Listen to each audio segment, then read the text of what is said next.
Selamat datang di Pojok Santai. Sebelum Anda mendengarkan audiobook ini, kami menginformasikan bahwa channel ini adalah review audio dari buku yang ada di Indonesia. Untuk membaca keseluruhan buku ini, kami menyarankan membeli buku aslinya di toko buku kesayangan Anda, baik offline maupun online. Keberadaan channel ini dimaksudkan untuk membantu Anda mendapatkan pengetahuan dari buku-buku kesayangan Anda. Jangan lupa untuk subscribe, like, dan komen. Selamat datang di Pojok Santai, channel khusus yang membahas komik dan novel dengan cara asik.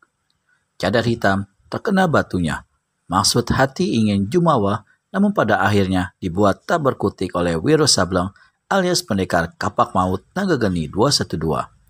Apa yang akan terjadi selanjutnya? Yuk langsung saja disimak video berikut ini.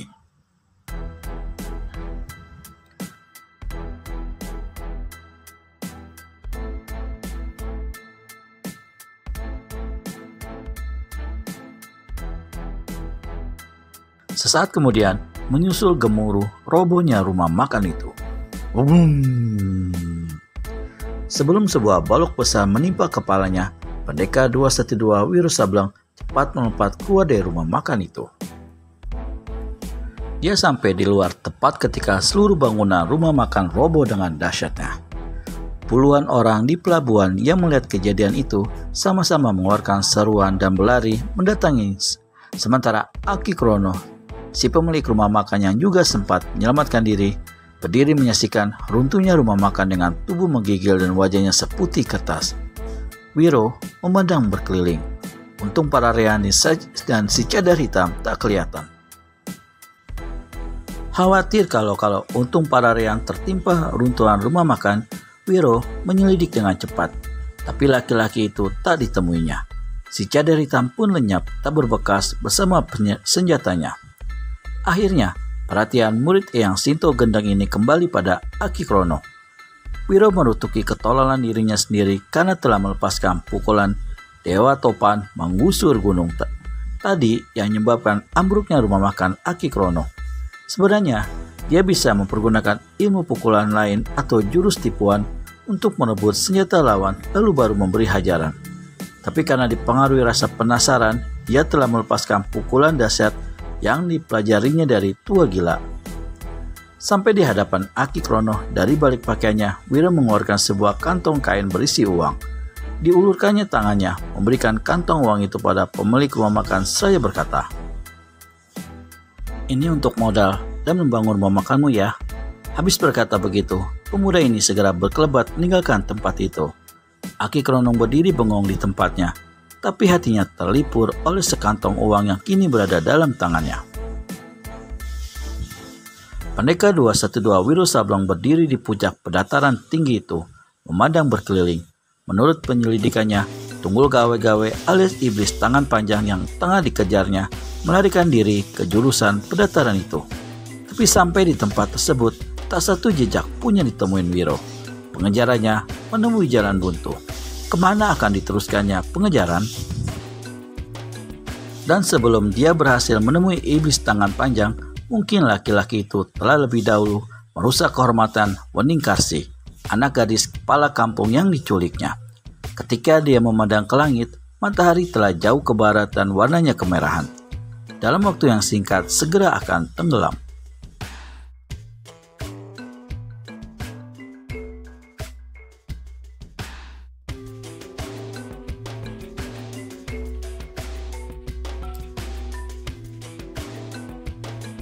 Berdiri di puncak pedataran itu, Wiro teringat pada Untung Pararean. Dia yakin sekali bahwa laki-laki itu menyusul 4 pengemis Pulau Ras. Dalam hatinya, Wiro pun berniat untuk mengikuti Untung Pararean. Namun langkahnya terhalang dengan persoalan Wening Karsi. Akhirnya, tanpa ada pegangan kemana dia harus menuju, Wiro Sableng meninggalkan puncak pedataran itu ke arah barat. Di kaki pedataran tinggi, dia bertemu dengan satu desa yang cukup ramai penduduknya. Setelah mengisi perutnya di sebuah kedai, Wiro berusaha mencari keterangan tentang orang yang dikejarnya. Tapi, tak satu orang pun yang tahu mengenai diri iblis tangan panjang ataupun gadis yang diculiknya. Malam itu juga, Wiro meninggalkan desa tersebut. Di ujung sebuah daerah pesawangan yang dihiruki oleh suara jangkrik dan segala macam binatang malam, dilihatnya satu nyala api. Setelah berpikir sejenak, Wiro Sableng memutuskan untuk menuju ke arah nyala api itu. Lewat sepeminuman teh, Wiro telah berada kira-kira satu selangkah dari nyala api yang nyalanya berasal dari sebuah kuil tua yang atapnya di bagian depan tampak miring hampir ambruk. Dari jarak itu pula lah pendekar ini mendengar suara orang menyanyi. Siapa pula yang bernyanyi malam-malam di tempat sepi begini ya? Pikir Wiro dalam hati dan sambil mempercepat larinya. Malam hari, berjalan seorang diri tanpa tujuan di dalam hati, melewati bekas kuil suci, tempat pertemuan tak terduga terjadi. Begitulah bunyi kata-kata nyanyian tersebut yang diulang-ulang sampai beberapa kali. Dan setiap habis satu bait kalimat, teringat satu kerontang kaleng. Wiro Sableng sampai di pintu kuil. Di ruangan depan yang sangat kotor, menyala sebuah lampu aneh atau tepatnya sebuah obor kecil. Obor itu terbuat dari sebatang pohon kayu hitam yang ditancapkan ke lantai kuil yang terbuat dari batu. Jika bukan seseorang yang berkepandaian tinggi, adalah mustahil sebatang kayu bisa ditancapkan begitu rupa. Pada ujung kayu yang menancap itu menyalakan api yang menerangi ruangan tersebut. Tepat di belakang nyala api duduk bersila seorang laki-laki berpakaian compang-camping. Kedua matanya terpejam. Di pangkuannya terletak sebuah buntalan, sebatang tongkat dan sebuah topi daun pandan. Di tangan kanannya ada sebuah kaleng rombeng besi batu-batu. Dari mulutnya masih juga keluar nyanyian setiap satu bait diseling dengan suara kerontang-kerontang kaleng berisi batu-batu itu. Wiro masuk ke dalam. Berdiri di hadapan orang itu beberapa langkah baru diketahuinya bahwa kedua mata yang terpejam itu nyatanya buta. Tiba-tiba Wiro ingat bahwa dia pernah berjumpa dengan orang ini tapi lupa entah di mana. Setelah memutar otaknya, Wiro ingat juga bahwa orang tersebut adalah tukang tenung si segala tahu yang pernah menolongnya beberapa waktu yang lalu. Wah, segala tahu, aku gembira bertemu dengan kau, tegur Wiro dengan girang karena pada orang ini pasti dia bisa mendapat keterangan di mana iblis tangan panjang berada. Orang yang bernyanyi menghentikan nyanyinya. Dikerontang-kerontangannya kaleng rombengnya beberapa kali lalu menengadah ke langit-langit kuil. Mendengar suaramu, apakah kau bukannya si Sableng yang pernah berjumpa denganku beberapa waktu yang lalu?